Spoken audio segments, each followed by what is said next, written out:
I'm going to say something, and it's going to sound completely opposite of what people feel.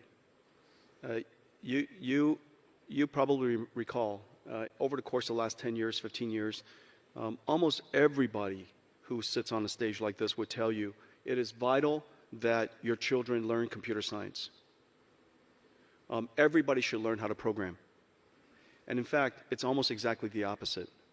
It is our job to create computing technology such that nobody has to program, and that the programming language is human. Everybody in the world is now a programmer.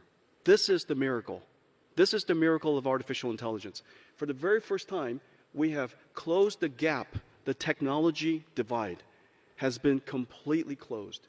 And it's the reason why so many people can engage artificial intelligence. It is the reason why every single government, every single industrial conference, every single company is talking about artificial intelligence today.